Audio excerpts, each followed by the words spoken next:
Assalamualaikum warahmatullahi wabarakatuh. Saya Laili Fauziati Nafila dari Sosiologi 2019A akan menjelaskan tentang teori kritis, terutama teori kritis dari Walter Benjamin, yakni mengenai konsep aura dan konsep flaneur. Pertama-tama, saya akan menjelaskan tentang teori kritis itu sendiri. Nah, istilah teori kritis pertama kali diperkenalkan oleh Max Horkheimer pada tahun 1930-an. Dan pada awalnya teori kritis itu merupakan pemaknaan kembali gagasan ideal modernitas yang berkaitan dengan nalar dan kebebasan. Teori kritis itu juga dapat diartikan sebagai teori yang menggunakan metode reflektif dengan melakukan kritik secara terus-menerus terhadap tatanan atau institusi sosial, politik, dan ekonomi yang ada. Teori kritis ini juga menolak skeptis, yakni dengan tetap mengaitkan antara nalar dengan kehidupan sosial. Dengan demikian, teori kritis itu menghubungkan ilmu-ilmu sosial yang bersifat empiris dan interpretatif dengan klaim-klaim normatif tentang kebenaran, moralitas, dan juga keadilan. Kemudian Tujuan teori kritis adalah untuk menghilangkan berbagai bentuk dominasi dan mendorong adanya kebebasan, keadilan, dan persamaan. Teori ini menggunakan metode reflektif dengan cara mengkritik secara terus-menerus terhadap tatanan atau institusi sosial, politik, atau ekonomi yang ada yang cenderung tidak kondusif bagi pencapaian kebebasan, keadilan, dan persamaan. Kemudian mengenai karakteristik teori kritis. Ciri khas atau karakteristik teori kritis ini adalah teori yang tidak sama dengan pemikiran filsafat dan sosiologi tradisional. Singkatnya, pendekatan teori ini tidak bersifat spekulatif murni. Pada titik tertentu, ia memandang dirinya sebagai pewaris ajaran Karl Marx, sebagai teori yang menjadi emansipatoris. Selain itu, teori kritis ini tidak mau hanya menjelaskan, mempertimbangkan, merefleksikan, dan menata realitas sosial, tetapi juga mau mengubah. Sehingga pada dasarnya esensi dari teori kritis ini adalah konstruktivisme. Setelah mengetahui tentang pengertian, tujuan, dan karakteristik teori kritis, selanjutnya saya akan menjelaskan tentang salah satu aliran teori kritis, yakni Frankfurt School. Frankfurt School atau Sekolah Frankfurt merupakan aliran atau mazhab yang secara sederhana sering dipahami sebagai aliran kritis. Teori-teori kritik banyak dikembangkan oleh akademisi dengan meninggalkan ajaran asli dari Marxisme. Namun, perlawanan terhadap dominasi dan penindasan tetap menjadi ciri khasnya. Frankfurt School berasal dari pemikiran sekelompok ilmuwan Jerman di bidang filsafat, sosiologi, dan ekonomi yang tergabung dalam The Institute for Social Research yang didirikan di Frankfurt, Jerman pada tahun 1923. Anggota-anggotanya antara lain ada Max Horkheimer, Theodor Adorno, dan Herbert Marcuse. Frankfurt School sendiri diilhami dari ajaran Karl Marx, namun sekaligus melampaui dan meninggalkan ajaran Marx secara baru dan kreatif. Cara pemikiran Frankfurt School mereka sebut sebagai teori kritis masyarakat. Teori kritis memandang dirinya sebagai pewaris cita-cita Karl Marx, yakni emansipatoris. Teori kritis tidak hanya menjelaskan, tetapi juga mengubah. Teori kritis masyarakat pada hakikatnya ingin menjadi Aufklärung. Teori kritis masyarakat mengungkap apa yang dirasakan oleh kelas-kelas tertindas, sehingga kelas-kelas ini menyadari ketertindasannya dan memberontak.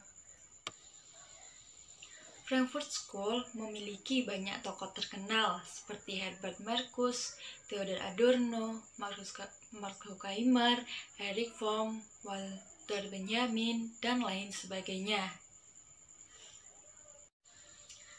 Berbicara tentang Walter Benjamin merupakan seorang Yahudi dan salah satu tokoh dari teori kritis mazhab Frankfurt. yang juga merupakan seorang sastrawan sekaligus filsuf yang beraliran Marxis.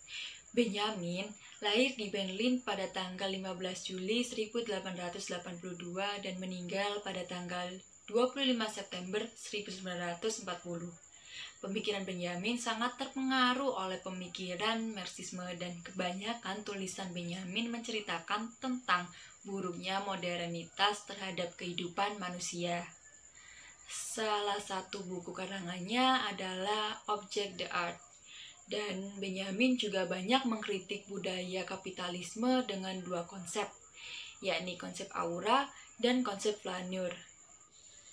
Konsep pertama yang akan saya jelaskan adalah konsep flaneur.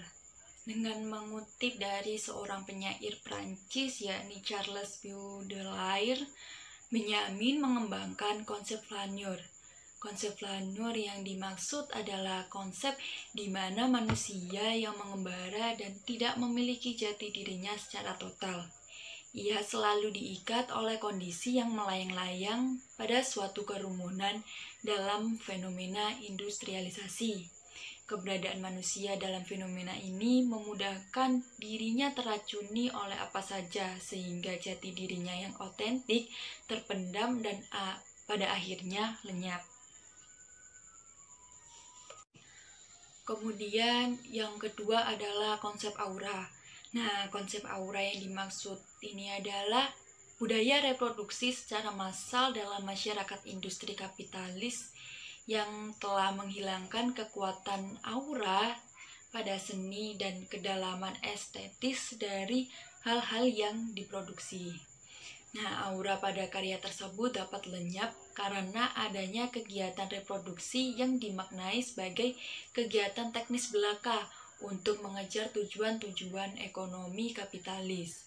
Padahal adanya aura itu memberi makna yang dalam terhadap suatu produk yang dihasilkan.